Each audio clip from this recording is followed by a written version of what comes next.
Assalamualaikum warahmatullahi wabarakatuh. Perkenalkan, nama saya Nada Ayu Salsabila, NIM E 2019-2065, Fakultas Ekonomi Bisnis Islam, Prodi Ekonomi Syariah 2.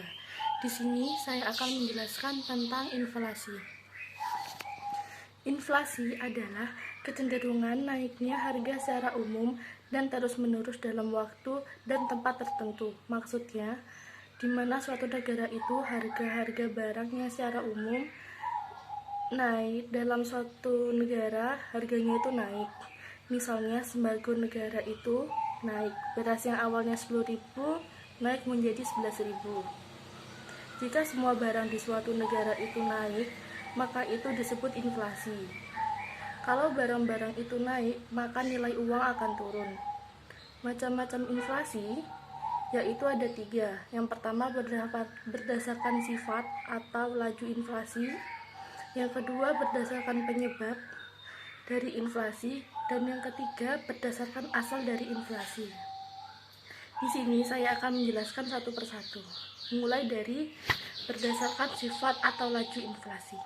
Yang pertama disebut inflasi merayap atau creeping inflation, di bawah 10% setahun dan masih dianggap rendah karena nilainya rendah.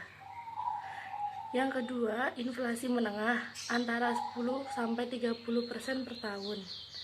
Dan yang paling mengerikan yaitu inflasi tinggi, bisa lebih dari 100%. Mulai dari 130-100% bahkan lebih. Yang kedua, berdasarkan penyebab dari inflasi. Yang pertama, inflasi permintaan. Inflasi ini timbul karena permintaan masyarakat akan berbagai macam barang terlalu kuat. Yang kedua, inflasi penawaran. Inflasi ini timbul karena kenaikan biaya produksi atau berkurangnya penawaran agregatif. Yang ketiga, berdasarkan asal dari inflasi. Yang pertama, inflasi berasal dari dalam negeri. Yang kedua, inflasi berasal dari luar negeri.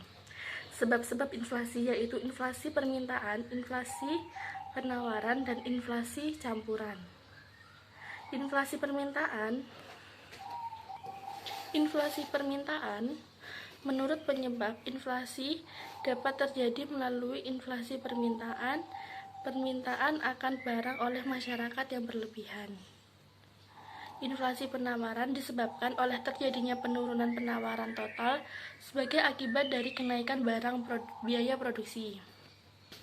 Inflasi campuran yaitu inflasi yang mengandung unsur demand pull dan cost push. Inflasi campuran sering disebut mixed inflation.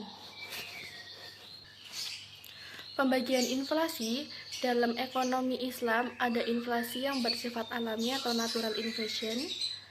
Inflasi jenis ini diakibatkan oleh sebab-sebab alamiah yang tidak mampu dikendalikan orang. Menurut Ibnu Al-Makrizi, inflasi ini diakibatkan oleh turunnya penawaran agregatif atau naiknya permintaan agregatif yang